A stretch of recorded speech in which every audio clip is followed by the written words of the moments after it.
When I found this 350Z abandoned in the woods, I stopped counting the cigarette butts when I reached 300. This was the most disgusting car I have ever seen. Previously on Elsie's World. Oh! It's like an animal urinal. Oh. It's $500. I can make money off this. You don't make money off this. What? He runs! Yeah. All we have to do is get up to the hill. That's it. Whoa! It's too late, I already bought it, man. I feel like I can save this carpet, as crazy as that sounds.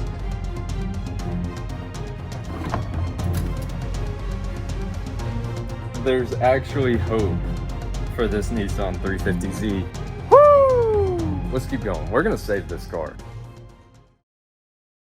To kick off today's episode, we are going to remove the engine and transmission as one whole assembly from this Nissan. So let's get this show on the road.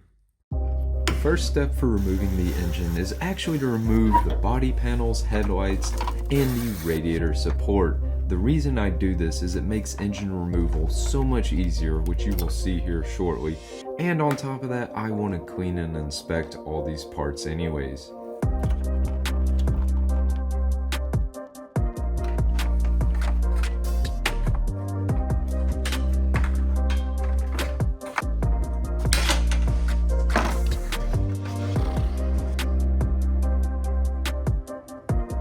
Nice and graceful.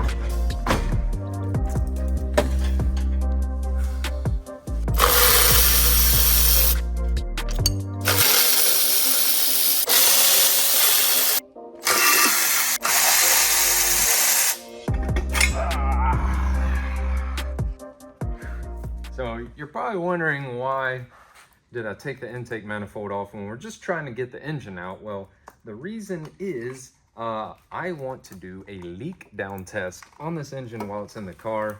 And it'll just be easier to do right now. With the VQ engine, it's very crammed in here, and there's a gajillion hoses, bolts, things, stuff. So this way we can actually get to the spark plugs, and these valve cover gaskets are leaking like the Titanic.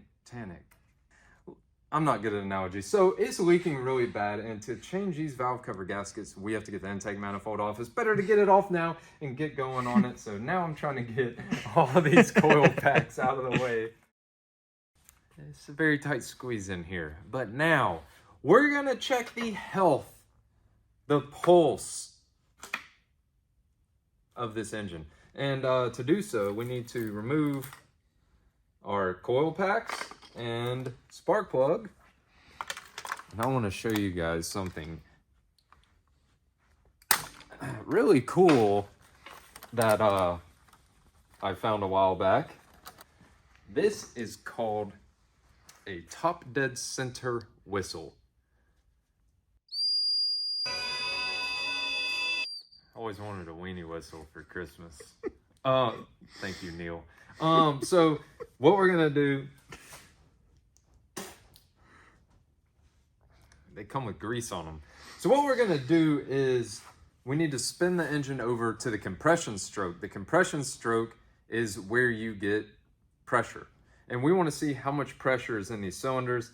The best way to do that is to put it on the compression stroke and do a cylinder leak down test with a cylinder leak down tester. Now, I got that on number 1, and we are going to turn the engine over. You got to do the rotation of the engine correctly, and I think these engines spin over clockwise. So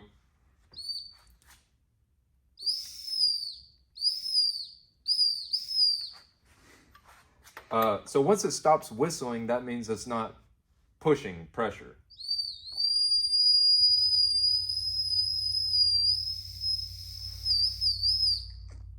So it stopped right there. Theoretically, it should be at the top of a compression stroke. Now, we take this back out, and it's got some fresh oil on it. No, I'm kidding. And we are gonna get this guy Now this is similar to a compression test, except this will tell us if there's any leaking of the valves. So this way, we just know if the valves are healthy, and we're gonna run compressed air in and compare our gauges. All right, I got it at top dead center. I have a wrench holding our crankshaft so it doesn't try to spin the engine over. And we're gonna pump this up to 100 PSI and then measure our leak down. Hopefully it's between 0 and 10. 10 to 20 is okay, and then over 20, we got problems. It could be a piston ring. You can actually hear it come through the intake manifold or exhaust manifold, or exhaust itself out of the back of the car, which means an exhaust valve is leaking. If an intake valve is leaking, we'll hear it out of the intake valve. Pretty cool, right? Pretty simple, right? Yeah. And we're going to crack her open. We're rapidly approaching 100. Oh, whoa. So we're gonna get it up to 100 very carefully. And we're at 100, and look at that. We are under 10% leak down on this engine. That means this baby is healthy. You can hear that noise. It's just that's the 9% leaking, which is normal. Totally normal. And that's it. So I'm gonna repeat that step for all 6 cylinders. And this makes me very happy with my $500 purchase. Time to continue on. Let's make sure this baby's healthy.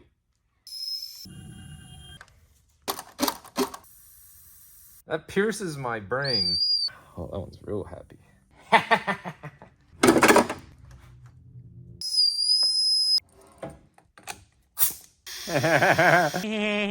Oh my God. I found our power steering cap. Look at that. That is. I had this one off the Supra that doesn't even fit it.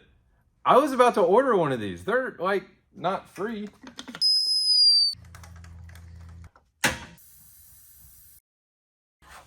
All right, I just got number 5 in. I think I said my cylinder numbers wrong. It's 135246 on the right side.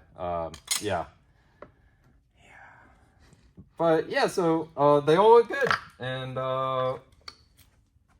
that's good news. We got fresh plugs in it, and now it's time to pull the engine out. Once again, we need to go down under the 350Z to get the drive shaft, exhaust, shifter, all that fun stuff out, which is so much fun to do without a lift. So let's go under. All right, so we got our O2 sensors unplugged. We got to undo these exhaust bracket bolt things. I've had these soaking in penetrating oil, and I hope they don't strip out, because that's going to be the hard part. This might be a 14 mil. Yeah. I think that's a 13. There it goes. Hey guys, if you're enjoying this content, make sure you hit the subscribe and the like button. All right, that is on. That's on there. This thing will take a wheel off. Yeah. That's either really seized or that's like a welded nut onto this flange. So that socket's gonna stay there for a little while. I think the worst thing ever is we're gonna have to take the exhaust off up at the manifold, which is going to be horrible because that's so far up there. But let's try it. Welcome to my editing studio where all the magic happens. Have a lot of fun down here. A lot of work is done, but today's sponsor, Flexispot, is the reason I want to show you this place. This is my old chair, and as you can tell, it is blown out. It's very well used, and it's just not very comfortable. This is all I get. I just came off a 12-hour pull in this thing with no issues whatsoever. So this has office mode with a 93-degree backrest that locks in. It has very nice lumbar support, so you don't have to shove a bunch of pillows in here. And also you can go wide, you can go narrow, however you want with the armrest. One of my favorite modes of this chair is the relaxation mode. You simply unlock the backrest, pull out your footrest, fire up the big screen, and watch your favorite automotive rebuilding channel. The ergonomic support and the adjustable 3D headrest are really awesome on this chair. There's a huge Black Friday sale going on at Flexispot.com. You can get this, their stand-up desk. You can save extra money using my discount code, 24BFC7. There is a link in the description below to the Flexispot website and my discount code as well. And with this discount code, you can save an extra $50 on the C7 chair. So make sure you check it out. And let's get back to the 350Z. Good news, bad news. The good news is I can get to this bolt right here. Check it out. I already have my socket on it. So this is 1/2 inch because I'm not playing around. And we're gonna go right there. The bad news, there's a bolt like under there and I don't know how we're gonna get to it. It's, yeah, you can't even see it, but it's under this socket right now. But let's see if this one comes out. I'm gonna have to lose an extension to try to get it some more torque. We're gonna use an impact socket. I need more tools.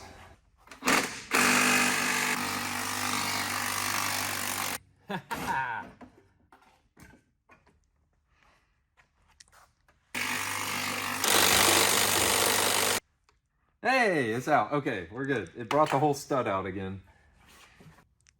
Glorious. I'm gonna go buy a lottery ticket. I'm just kidding. I don't freaking gamble. That's why I buy cars in the woods. Now that the manifold bolts are removed from the top side, I go back down under the car to get the remaining bolts out. All right, I got my mega extension. The longer the extension, the more torque you lose on it. But I've actually soaked those bolts in PB Blaster, so maybe they'll come off. Hey, we got it off. Okay. There's one, so there's 3 bolts holding the, I guess you would call the catalytic converter pipe on to the exhaust manifold. There's one, and we're gonna get the one facing downwards on this side with my mega extension here. No, it's not coming. Come on, baby. We got it. Okay, so it brought the whole stud out. Actually needs to come out a hair more. Please don't strip. Oh yeah, look. It brought the whole stud out. You can't do this in Hollywood, okay? This is only in Birmingham, Alabama. Another little trick, don't just take it off. Take your socket on and off, or that nut will get stuck in your socket, and that really sucks. Like that socket up there, that's now a part of the car. We're gonna have to write that one off.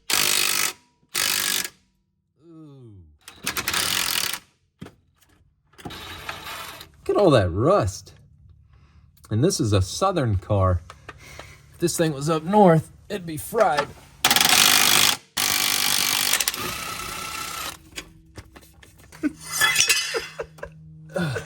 All right. How you feeling, Mike? You know, this is my favorite part, said nobody. Yeah, this is actually a really good spot to take a nap.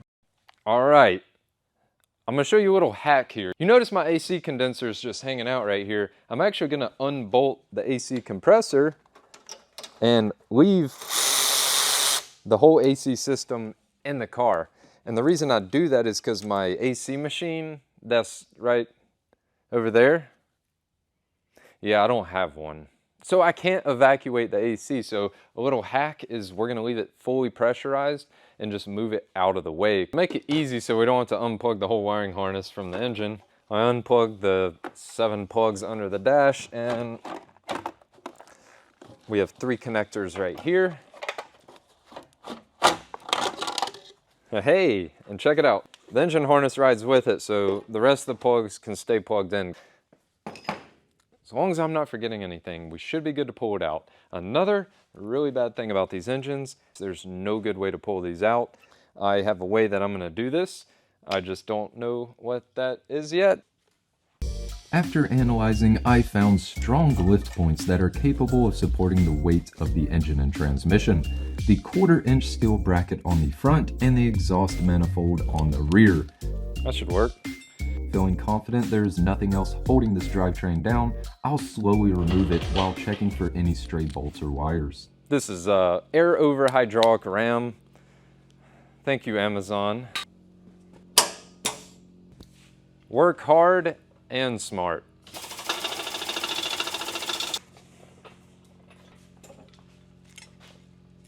You know, the strap could go. It's fine, everything's fine. Everything's fine. Oh, that's not good.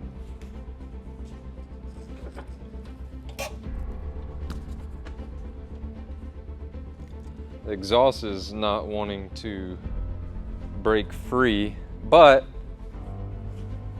the seal's been broken, so I should be able to pry it off now.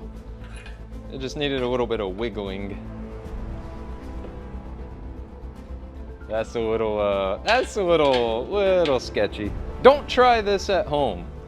All right, I think I got the exhaust broke loose. There we go. And the exhaust fell off.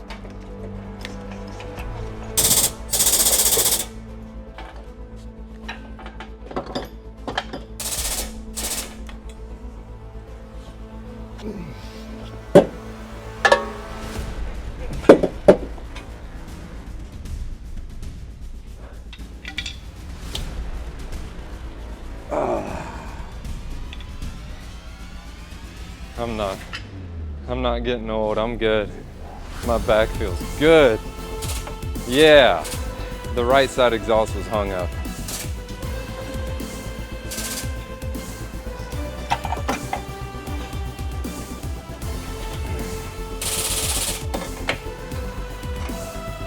Where's my 10mm? I'll let our AC bracket get a little bit more room to breathe. All right. This isn't easy. Oh, okay. I think we're getting somewhere now.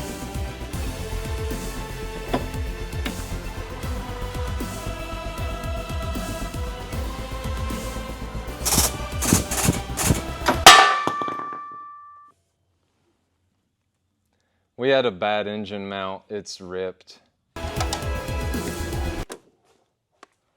I think everything is unhooked. We're looking good. We should be homeward bound, home free.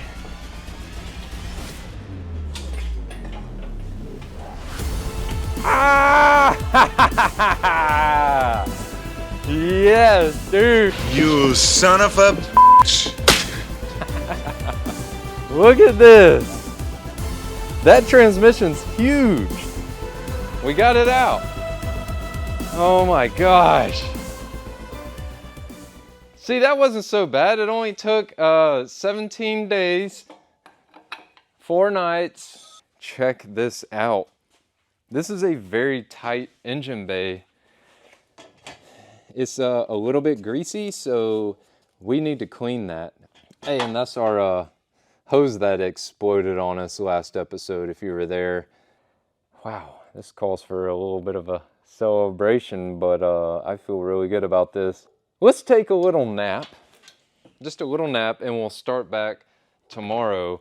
And I think tomorrow we need to do a manual conversion on this. Right here, next to Dale, we have a 6-speed manual transmission out of a 350Z. This is a used transmission I got from my friend who got from a guy on Facebook Marketplace. So he said it was good, so you know it's good.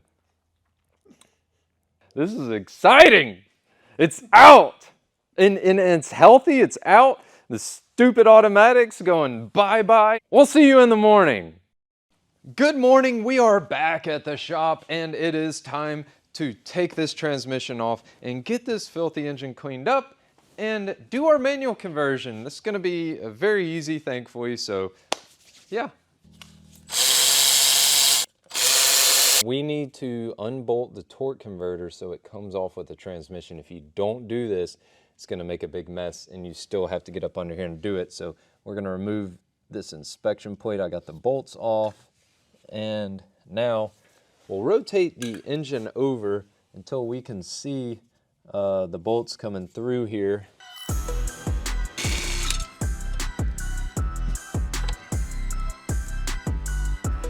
All right, we got all of them off. There's a total of 4 torque converter bolts. These are 14 millimeter head. I think these are like M8s, but these connect the flex plate to the torque converter. The torque converter spins around and does some witchcraft and makes the automatic transmission turn. But we get rid of that for a clutch, which you control with your foot. It's way more fun that way. Now it should come off happily, and no fluid shall be spilled in the making of this video.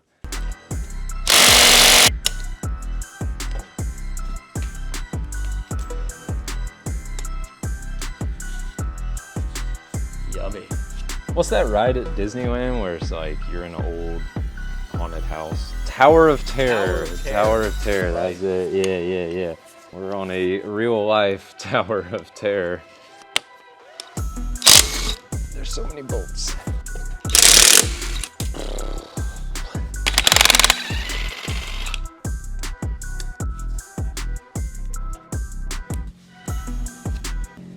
Mike, you sure you just don't want to put this back in the woods? Don't tempt me with a good time. Maybe that's just where it belonged, Mike. There's You not know, a second. maybe sometimes you just can't mess with nature, and I think this might just be one of those times. Oh, watch out, watch out, watch out! Dude, that thing, how long was that living in this engine? So many wires. Mike, the more I look at this, the less I feel like we can make that clean. It's fine. It builds character, just like, I mean, we've been staring at this for a minute, and I'm not saying it's impossible, well, but I might be saying it's impossible. it should all come off for the most part. It's fine. This is a lot of work. It's not as bad as the interior. All right, last bolt, and this should come right off. Should come right. Wow, that's heavy. Should work smart. So now the transmission's just gonna come right off the engine. There we go. All right, it broke loose. Need to make sure the torque converter comes off with it. So we already have enough oil on the floor.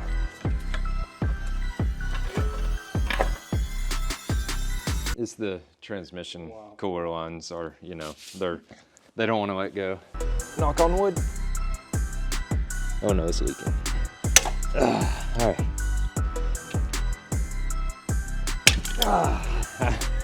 right.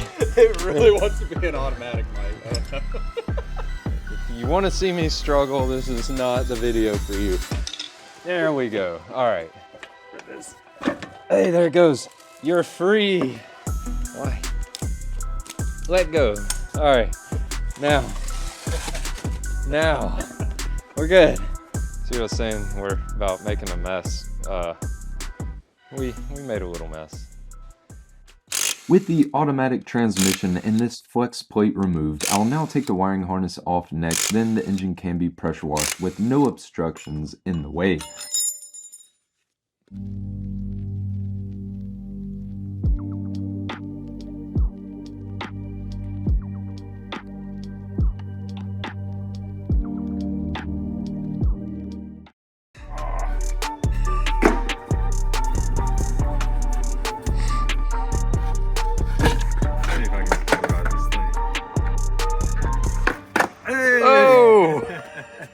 I did not expect that to go that well. I still got it in me. I still got it, just a little bit.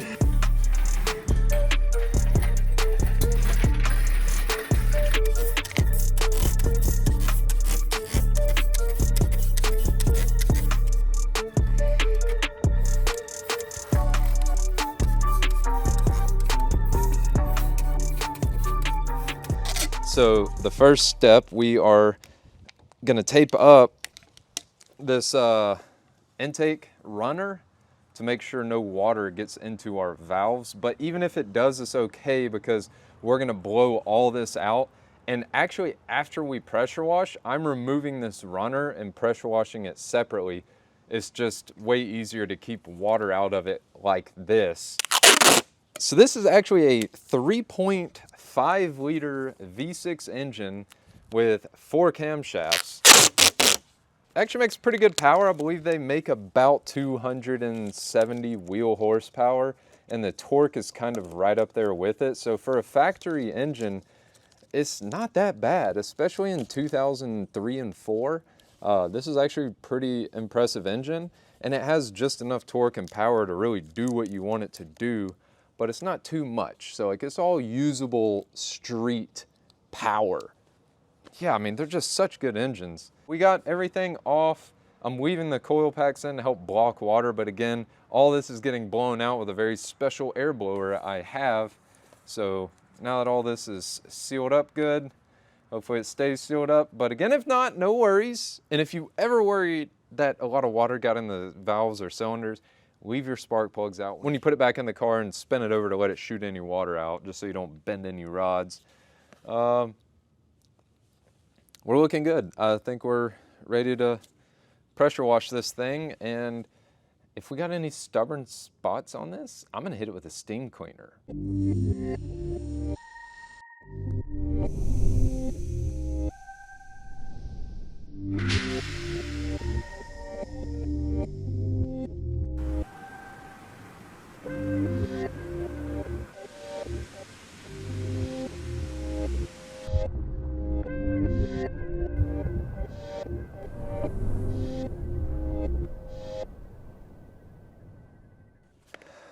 How's that easy clean coming along, Mike?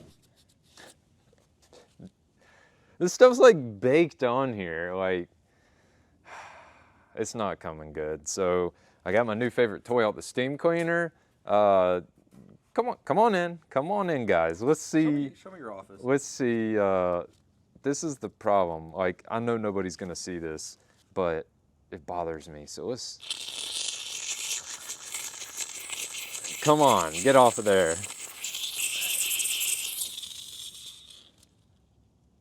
It's not coming off. It doesn't really matter, but I just like, I want it off. I want it like, oh, look, there we go. Yeah. It's melting off now. Watch, I'm gonna make this transmission look beautiful, and then it's not gonna have any gears.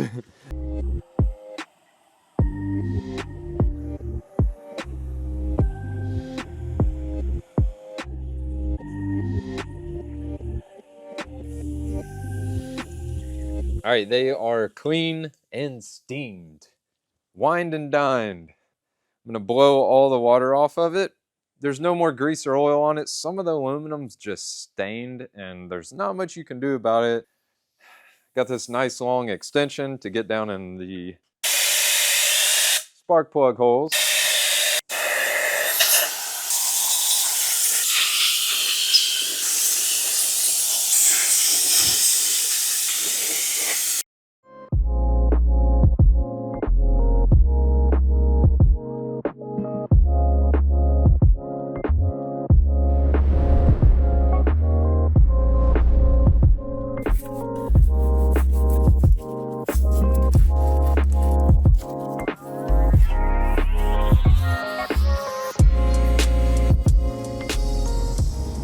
This stuff's like really baked on hard, and we don't have hot water in the shop, but what we do have is a hot water maker right here.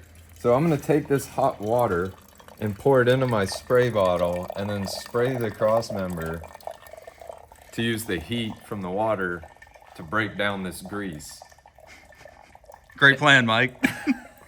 Whatever works. Whatever works. It's hot. And now we have hot water.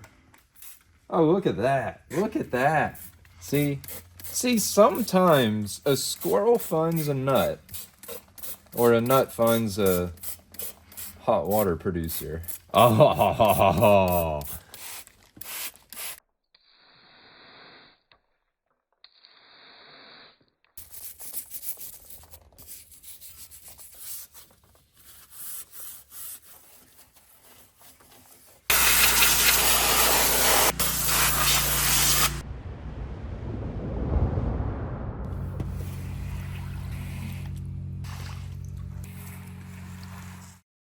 There is a lot of oily buildup in the intake manifold and cylinder heads that you see here. The reason this happens is when your engine is running, it creates oil vapor in the crankcase and it must be vented. So it is recirculated back into the intake and burned off in the combustion chamber. When these oil vapors get mixed with fuel and small particles that the air filter did not catch, it causes this oily accumulation. To clean this out, I use a towel and aerosol parts cleaner. Then I blow it out with compressed air to make sure there's no debris or parts cleaner left over. Then I add a coating of WD-40 to prevent corrosion and to keep this stuff from sticking again. All right, the valve covers are off and we finally have some good news. It looks like they stayed on top of their oil changes, because if they did not, there'd be oil buildup all over. These valve cover gaskets were definitely leaking. Over here looks good as well. And to get them to seal, we're gonna clean this surface very well. And you can see this is old silicone RTV that you use to seal up the cracks that are hard to seal. And see, that's still pretty pliable. It's not super dry, but all that's getting cleaned and replaced. So I did thoroughly clean out the cylinder heads where all that gunk buildup was. Our factory plenum here, I cleaned out thoroughly. Y'all remember it was very gunky. These are our metal gaskets. I've heard you can reuse these metal gaskets. The technology and tolerances of these newer engines is very tight, even in 2003, 2004. So I heard to help seal them up better, you can use spray paint. I don't know if this is gonna work, but I always wanted to try it. And with this engine, if it doesn't work, it's no big deal. I can take out the gajillion bolts and hate my life another day.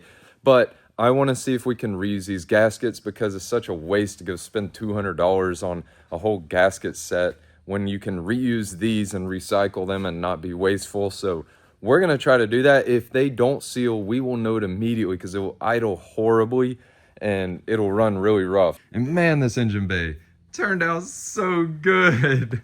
It's so clean.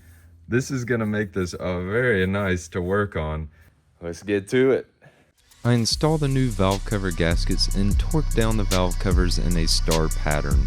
The reason the star pattern is so common in the automotive world is it ensures even pressure distribution across the part you're bolting down, which minimizes the risk of warping, damaging a gasket, and uneven stress on the bolts that could strip out the threads. Next up, I thoroughly clean the metal gaskets to make sure the paint will stick to them. Then I paint them with a thick layer of paint and reinstall them before they have a chance to dry.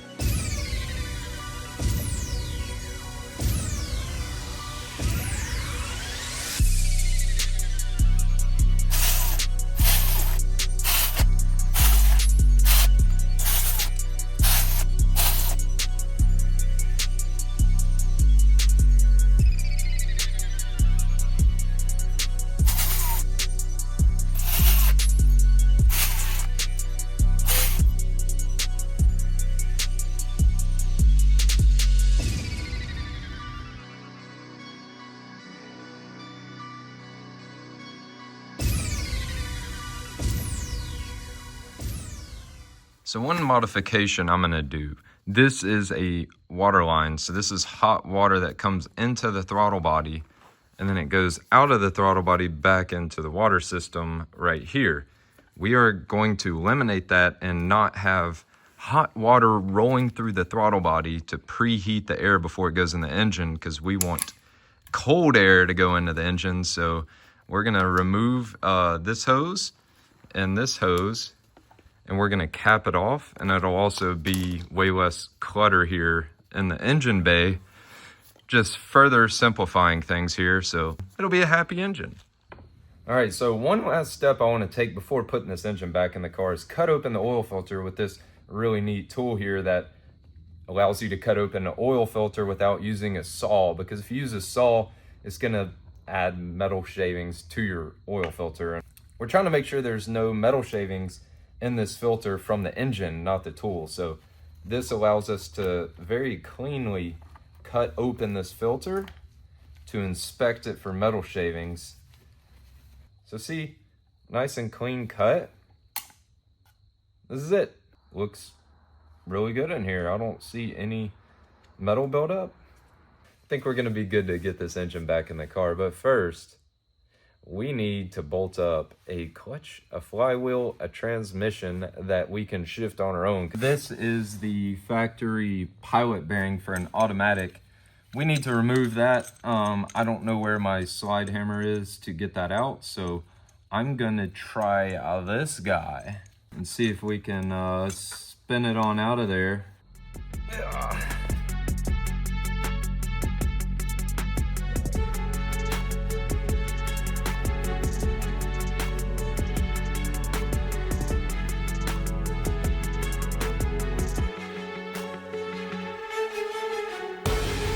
Where there's a will, there's a way.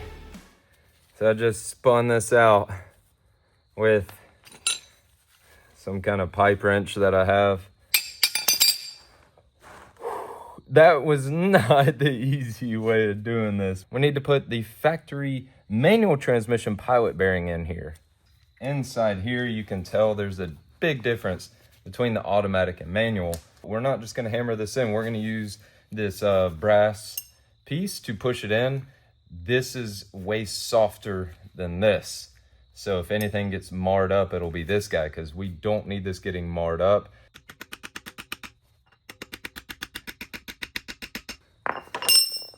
That went in too easy.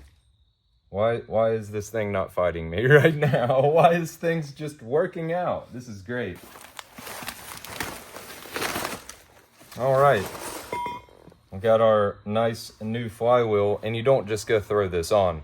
Very important step right here. We have a little hole right here. This is a little keyway. And we have a little keyway right here. This has to go there. We'll have our crank angle sensor goes here, and it counts these teeth right here. And we are deep in the weeds right now, but that sensor tells the engine where it's at in the rotation. So that way the spark plugs will spark when they're supposed to, which means it's going to ignite the cylinder when it's supposed to. So this is a very critical step. If you don't get this right, it'll never run right. Let's begin.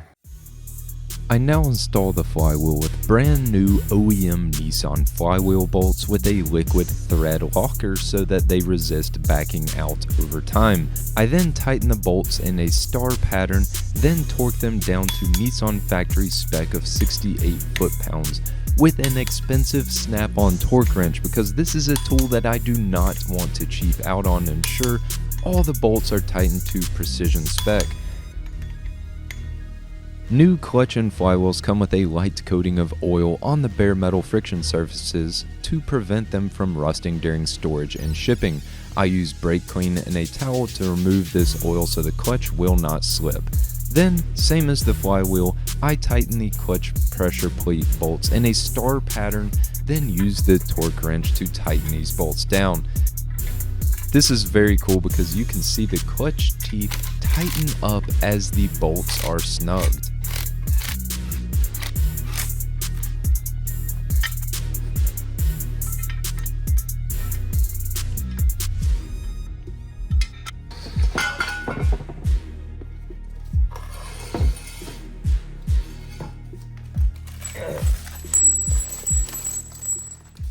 This is one of the heaviest 6-speed transmissions, and my back feels really good. Look who just so happened to show up. Just perfect timing.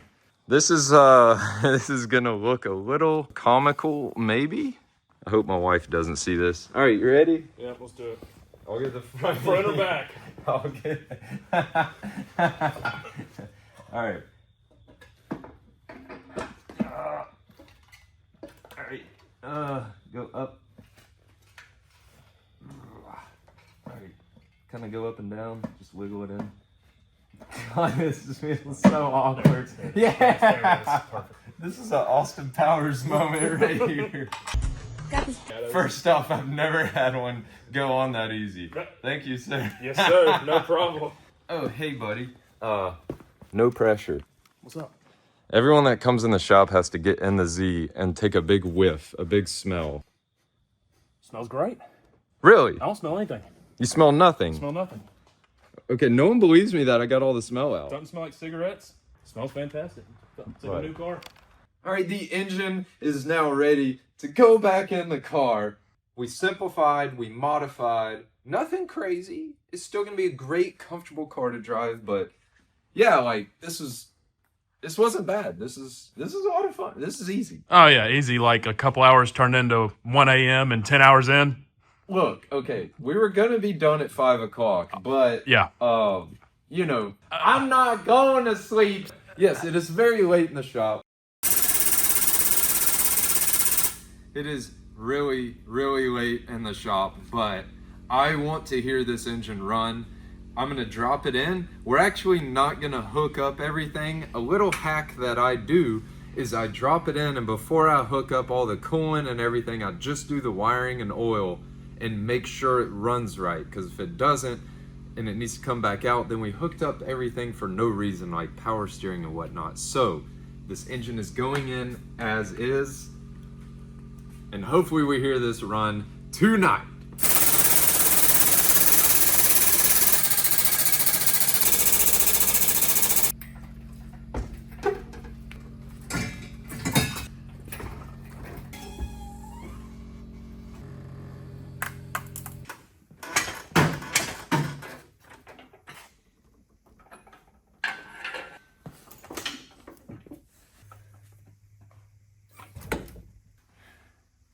It's in.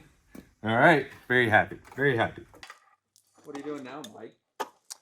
I am hooking up our wiring harness. This is just the reverse of how we took it out. It's way easier to install now that everything's been broke loose. A lot easier putting it back in than it was taking it out.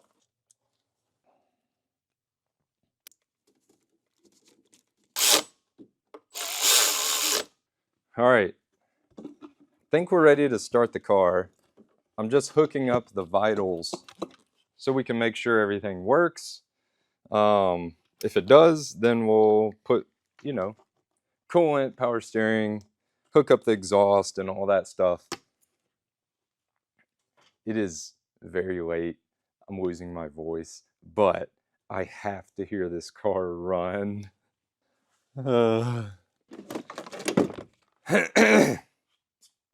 I don't know if I'm gonna have to hook up like a clutch cancel switch or something, or if the car is still gonna start itself. Pretty sure it has a remote start. Some of you guys pointed that out in the comments. Maybe a rat got it and shorted out wires. I don't know, but let's see what happens.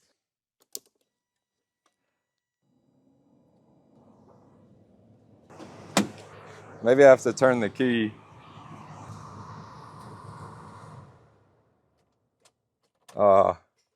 Maybe we need a jump box.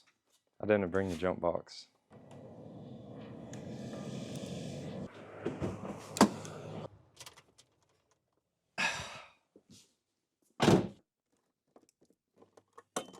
Okay, so I don't have like the clutch cancel switch hooked up.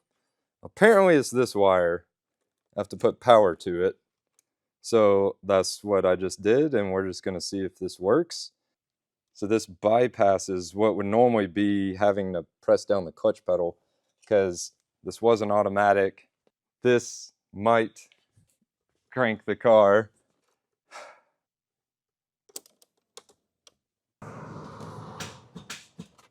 It's a dead battery. Now we have to try to find a good battery. Okay, please start.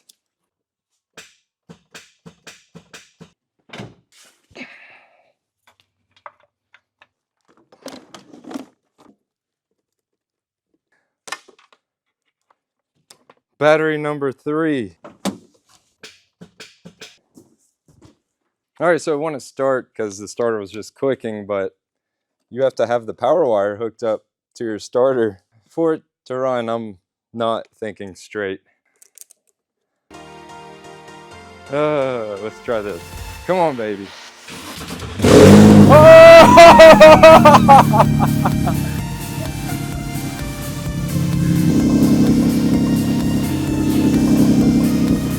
It's running so smooth. It's actually not as loud as I thought with an open header.